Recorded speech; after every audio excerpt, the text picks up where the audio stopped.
Cornwall, a mystical and noticeably separate part of England with its own language and culture stretching back millennia, is home to a seemingly endless number of myths and legends.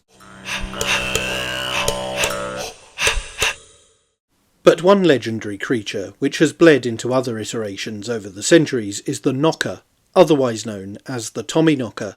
Often associated with the deep lore of miners and mining, the goblin-esque creatures are believed to inhabit underground tunnels and shafts. They are described as small, dwarf-like humanoids who wear miners' clothing and are said to make knocking noises to either warn miners of impending danger like a cave-in, or to indicate the presence of rich veins of ore. They are akin to other creatures from wider Indo-European descended cultures, like the dark elves or dwarves of Norse mythology, or gnomes and other such fey beasts. And they can be seen as an inspiration, or an analogous mythical continuation, for later folk tales, such as the mining dwarves of Snow White, or Tolkien's Lord of the Rings. As such, they are described as being small, gnome-like or dwarf-like beings, often depicted with tools like picks and shovels. They are said to be mischievous, but generally benign. Knockers make knocking sounds that can either be helpful, indicating good fortune or ore deposits, or ominous and warning of danger. They have a dual and unreliable nature, sometimes seen as protectors of miners,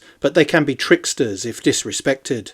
Again, perhaps calling back to placatory offerings to long-forgotten pagan gods or spirits, miners traditionally left small offerings, such as crumbs or pieces of food, to appease the knockers and ensure their goodwill. The belief in knockers was carried by Cornish and Welsh miners during migrations, especially to the Americas. In places like the US, these beings became known as Tommyknockers and retained much of their lore. The Cornish knocker embodies the mysterious and perilous state of mining, acting as a reflection of the miner's hopes and fears. One particularly interesting description features in the 1880 book British Goblins, Welsh Folklore, Fairy Mythology, Legends and Traditions by Wirt Sykes, who was appointed US Consul to Wales. Sykes immersed himself in the history and folklore of his host principality, and recounted numerous tales of Welsh legends in the book. Referring to the entities known as knockers, he wrote, "Under the general title of Coblynau, I class the fairies which haunt the mines, quarries and underground regions of Wales corresponding to the Kabbalistic gnomes. The word Coblin has the double meaning of knocker or thumper and sprite or fiend, and may it not be the original of goblin. It is applied by Welsh miners to pygmy fairies which dwell in the mines, and point out, by a peculiar knocking or rapping, rich veins of ore. The faith is extended in some parts so as to cover the indication of subterranean treasures generally in caves and secret places of the mountains. The Coblynau are described as being about half a yard in height and very ugly to look upon, but extremely good-natured and warm friends of the miner. Their dress is a grotesque imitation of the miner's garb, and they carry tiny hammers, picks and lamps. They work busily, loading ore in buckets, flitting about the shafts, turning tiny windlasses, and pounding away like madmen, but really accomplishing nothing whatever. They have been known to throw stones at the miners when enraged at being lightly spoken of, but the stones are harmless. Nevertheless, all miners of a proper spirit refrain from provoking them, because their presence brings good luck.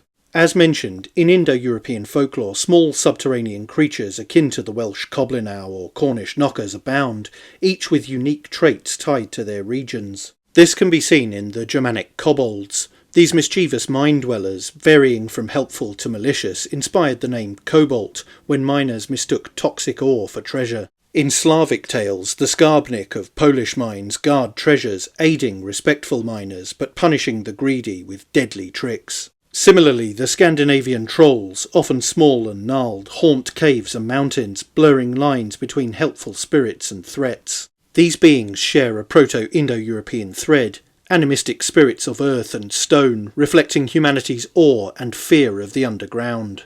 The Irish leprechauns, though not miners, parallel this with their trickery and hidden gold, suggesting a broader motif of small, cunning folk tied to wealth and nature. In Norse lore, dwarves craft treasures and weapons in subterranean forges, their skill revered yet tinged with menace. Across these traditions, such creatures embody the duality of nature, benevolent yet capricious, serving as cautionary tales and lucky omens for those who venture into the earth's depths.